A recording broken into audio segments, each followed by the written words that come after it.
اسی طرح گوتم بدھ کے بارے میں جو کچھ کہتے ہیں ان کے ماننے والے، اس کی طرف نہ جائیے، وہ کیا تھا حقیقت میں ہم نہیں جان سکتے، لیکن یہ ضرور ہے کہ اس کے فلسفے کا جو مین تھیم ہے سروم دکھم، all is pain, all is suffering, all is agony، سروم دکھم، درد ہی درد ہے، رنج ہی رنج ہے، غم ہی غم ہے، قید حیات و بند غم اصل میں دونوں ایک ہیں، موت سے پہلے آدمی غم سے نجات پائے گا۔ لیکن اس اعتبار سے اگر آپ غور کریں گے تو چلیے انسان حیوانات کے صف میں آ گیا بس، لیکن نہیں، انسان کی ہیومن ٹریجڈی کا نقطہ عروج بالکل ایک اور ہے۔ مرنے کے بعد پھر اٹھایا جائے گا، پھر جواب طلبی ہوگی، کیا کرتے رہے زندگی بھر؟ تم نے حقیقت کو پہچاننے کی کوشش کی؟ تم نے حق پر چلنے کی کوشش کی؟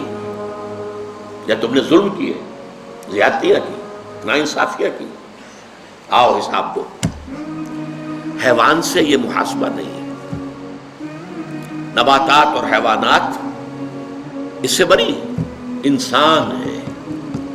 اس پر بھی ایک سورت ہے قرآن مجید کی، سورۃ الانشقاق، یا ایھا الانسان انک کادح الی ربک قدحا فملاقیہ، اے انسان تیرا معاملہ یہ ہے، تو مشقت پر مشقت جھیل کر، تکلیفیں پر تکلیفیں برداشت کر کے پھر ایک دن اپنے پروردگار کے حضور میں حاضر ہوگا جواب دہی کے لیے۔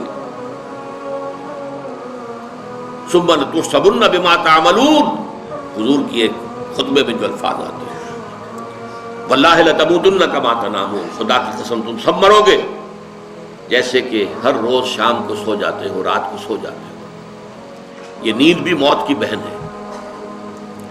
ثم لتبعثن کما تستيقظون، لیکن پھر جیسے روزانہ صبح بیدار ہوتے ہو ایسے ہی ایک صبح قیامت آئے گی کہ سب اٹھا لیے جاؤ گے۔ ثم لتحسبن بما تعملون، پھر تمہارا محاسبہ ہوگا، that grand accountability، وہ مسئولیت عظیم،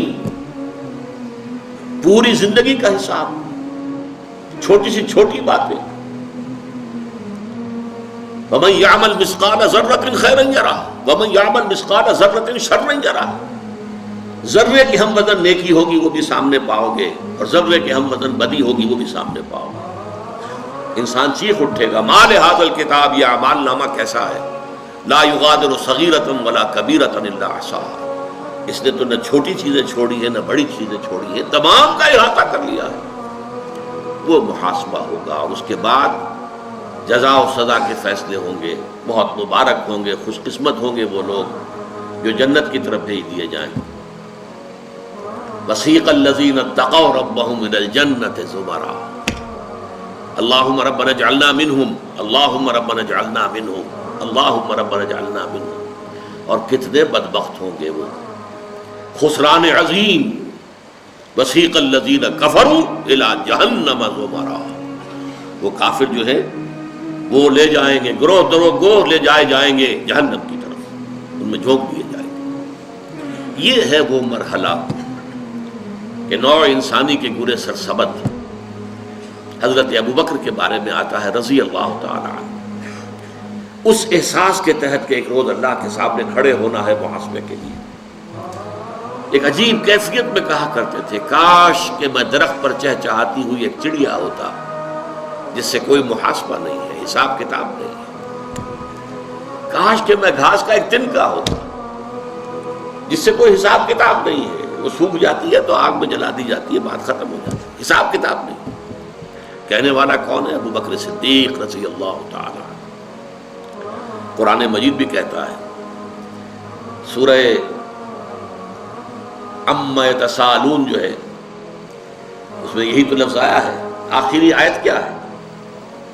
یقول الکافر یا لیتنی کنت ترابا، ہائے کاش کہ میں مٹی ہوتا، شرف انسانیت مجھے حاصل نہ ہوا ہوتا۔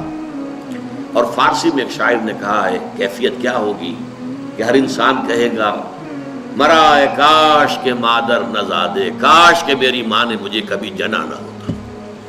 یہ ہے وہ ذالک هو الخسران المبین، ان الانسان لفی خسر، یہ ہے ہیومن ٹریجڈی۔